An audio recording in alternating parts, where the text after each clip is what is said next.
got you under my skin.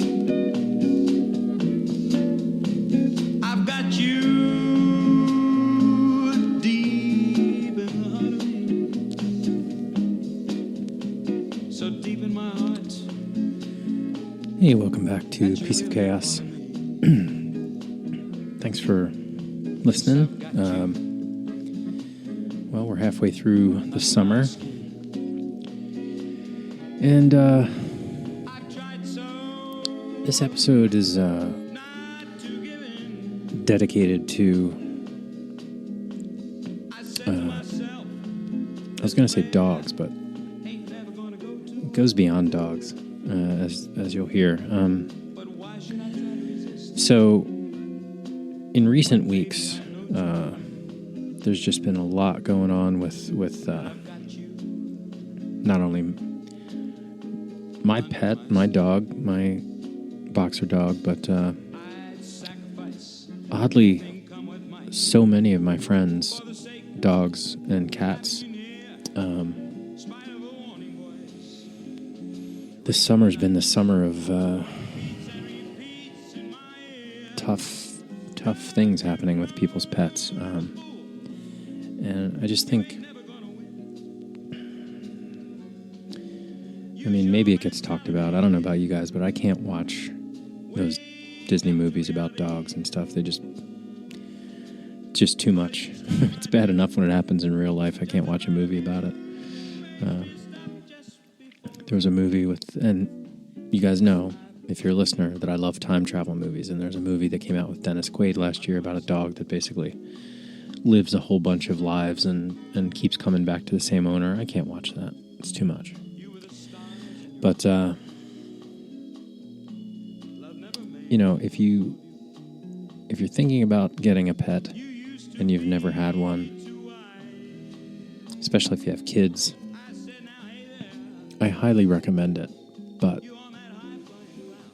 you have to be prepared to get a very quick lesson in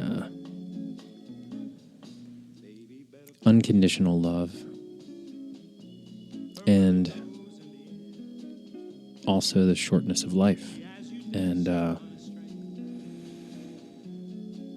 how you need to be mindful that it's precious and fleeting.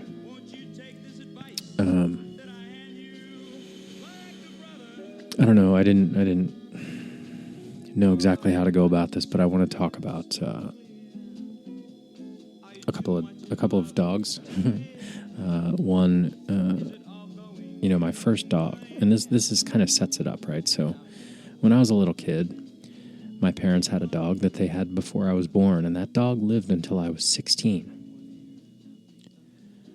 So I never really knew life without that dog, and when that dog passed away, I mean, first of all, that's a long time for a dog to live, and it was just a mutt, just a poodle kind of mixy, cute little black and white dog. She was super sweet, and, I'd never really known life without that dog, and when she passed away, it's the silence of not having a dog around just killed me. And I don't know how long it was after that my parents ended up getting another dog. But that wasn't like my dog. She was their dog, and she was great. It was a cute little dog. It was a funny little dog. They had it while I was in college. One time, it was a really excitable dog, especially when it would see me. I'd come home from college, and it would get crazy. And one of the funniest things, one time, that dog's name was Buffy, and my roommate came home with me one day for a trip, do laundry or whatever, and the dog would get so excited when it see my buddy, my roommate, and she actually shot a little turd out of her butt. She was so excited she couldn't control it and just shot this little BB out of her butt. We laughed about it. We still laugh about that. I'm laughing about that now. It was like 30 years ago. But that dog was cute, really sweet. And, when that dog passed away, you think, I can't do this again. I can't take this pain again. I can't bury another dog. And if you're a dog person, you just keep coming back to it. You can't not have that presence in your life. They say man's best friend. They're not lying. Like if you train a dog and you bond with a dog, there's just nothing better than having that dog greet you when you come home. And it's not because you need attention or something. It's just this little love engine that is just so excited. Even if you leave for 2 minutes, they can't tell time. So it could have been 10 days. It could have been 10 minutes. It doesn't matter. The dog's excited to see you. And that is just a daily reminder of just how special that bond is. And so, when I became an adult and moved on my own, and moved out to California, actually, we got a dog. And we got a rescue dog from the LA Boxer Rescue. I highly recommend it if you're in the LA area and you want a dog. It's a beautiful service. So we got this rescue dog. And, it was interesting because when you go to the Boxer Rescue, you have to make an appointment. And you have to basically be screened that you're going to take care of the dog and all that stuff. So, we made an appointment and picked the dogs that we wanted to potentially see, but they can only tell you so much about the dog. And a lot of times those rescue dogs, maybe they've been abused, maybe they're, older or, have issues or whatnot. So you're taking on a project. And the dog that we had chosen to kind of potentially adopt when we met with that dog, it just had a lot of problems. And we were first-time dog owners as adults, and we just weren't ready for it. But man, it was so disappointing because we drove all the way out there. And if you know the LA area, it's out in Sunland, which is kind of far away from the burbs where we live. And you drive all the way out there thinking I'm going to leave here with a dog, and we're like, man, we can't do it. I don't think we can take this on. It's too much for young new dog owners. And as we were getting ready to leave, these people pulled up with a dog and were returning the dog, because that's the other thing that's really cool about the LA Boxer Rescue is if for some reason, it doesn't work out, you can't get rid of the dog. You have to bring it back to the LA Boxer Rescue so it can be replaced with a new family. And we're just standing there out on the street, I'll never forget, and this family was bringing the dog back because they had adopted a kid, and the kid turned out to be allergic to the dog. And they were, heartbroken, but they brought the dog back, and this dog came right up to me and just kind of curled around my legs, and it's like, oh, who's this? Can we take this one? We got the story and on that dog, and we brought her home, and she was just the sweetest thing. Just the sweetest thing. She was so happy to be home and comfy and relaxed, and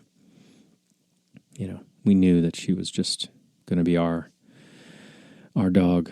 And she was probably 4 or 5 years old when we got her, and we came to find out that boxers are, without a doubt, some of the sweetest dogs in the world. They're so good with kids. They're so sweet. They're like clowns. They're silly. They're just the best, coolest breed of dog. But man, they have so many health problems, and they don't live long. And that dog got pretty sick, physically sick. I should have warned people this is going to be not the most exciting, happy episode. It's going to be kind of sad. But yes, that dog got kind of sick. It basically had what's the equivalent of like multiple sclerosis, but for dogs. And she lost the use of her back legs. And oh boy, it was hard to watch and hard to deal with. And we, were new to California. We were new to dogs. We were new to all of this. And we're like, let's do whatever we can to help this sweet dog. And we got we got the dog acupuncture, which seemed to really help for a long time and make her feel better. But it eventually got to be just too much. So we had to put her down. And, we did it. The doctor came to our house, the vet came to our house to put her down. And it was heartbreaking, but dogs kind of tell you when they're ready to go. And, she passed away quietly with, in our arms, and as happy as I guess you can be in that state, and relieved. And, it was a gut punch, because we'd only really had her for about 18 months at that time. And so kind of made the decision like, hey, we really like boxers, but I can't adopt another one and only have a year or 18 months with them. It's not long enough. Like, I want a long-term dog. So we ended up going to a breeder, which, a lot of people have problems with that because there's so many dogs to be adopted. I get it. But we wanted to have a puppy and raise it from the beginning and be with that dog. And we, were starting a family at the time. And so we did that, and we got our second boxer. Her name was Matilda, and she was a sweet, sweet pup. And we had about 7 years with her before she started to have issues. And the first issue she had was she tore her ACL.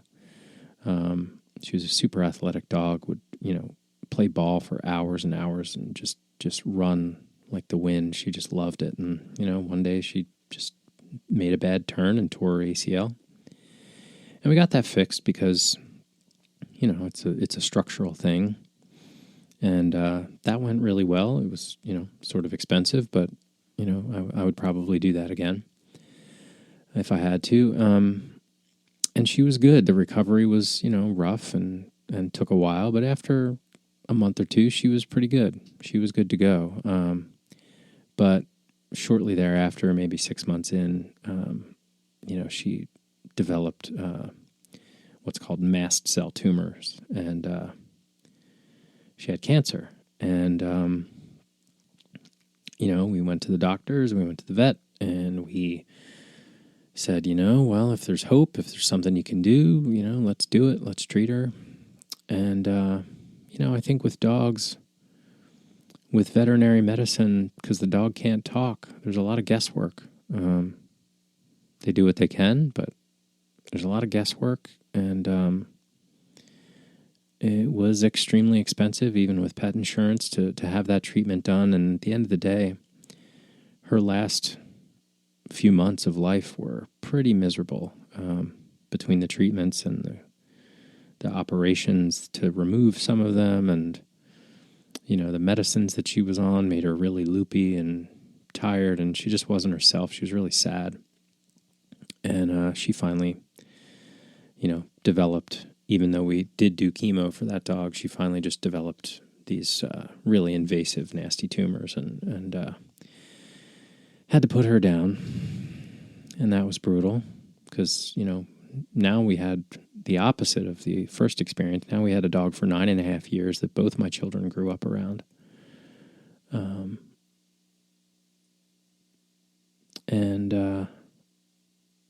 When she was gone, the silence was just deafening in the house.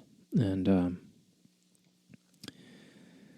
so I went back again to the same breeder and got another puppy. And that's our current dog, Laverne. And right at the beginning of the summer here, she's 7 now.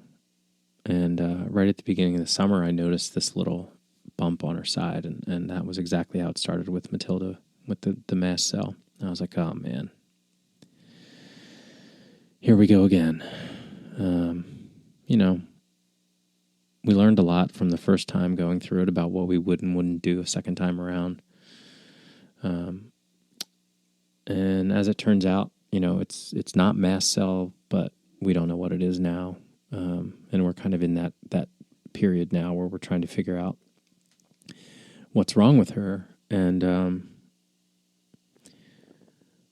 as that's happening, one of my best friends in the world reached out and let me know that his boxer now is sick. He didn't know what it was a couple weeks ago, but now he knows that it's cancer, and it's just these dogs. They come into your life and they create space for you to understand what unconditional love looks like, and they understand emotion on a level that I think, is really even hard for a lot of humans to comprehend. And they comfort you when you're sad, and they nuzzle up to you when you need them to. And it's just the worst when they get sick, because you don't know how to help them. The vet doesn't know how to help them necessarily. They can try stuff, but,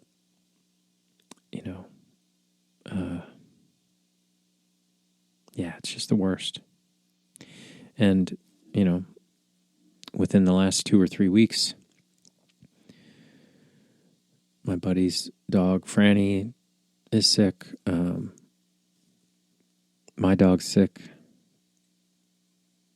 And 2 of my good friends, 2 comics that I'm really close to, my buddy Sam, he lost his cat.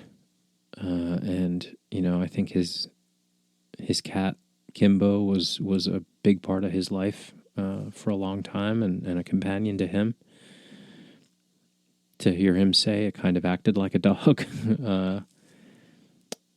And my good friend Kim Crawl lost her best friend Henry, who's also a cat that, she loved and cared for, and they just become a special part of your life. And my other friend Chris lost his dog a couple weeks ago, so it's been a brutal summer for pet ownership in the circles of people that I know, and I don't know if there's anything that compares to this kind of loss. I mean, obviously, people and loved ones are a big deal, but unless it's immediate family or something like that, I don't think you're as close to everybody in your life like you get with your dog. They see you at your best. They see you at your worst. They depend on you, and they just love, man. They just are little love machines, and it's such a cruel joke that they can't stick around for long.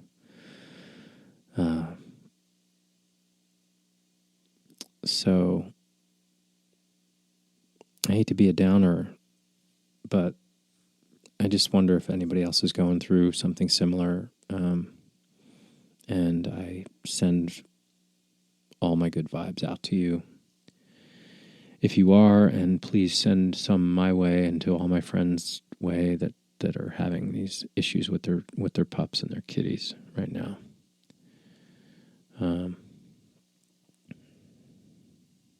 Yeah, weird times, but man, they are man and woman's best friend. Dogs and cats. That's why they're here, I guess. To serve that purpose for us, and I don't really want to know life without pets like that. And if it's the time for my dog to go, I will get another one, because I can't stand the silence of them not being around. I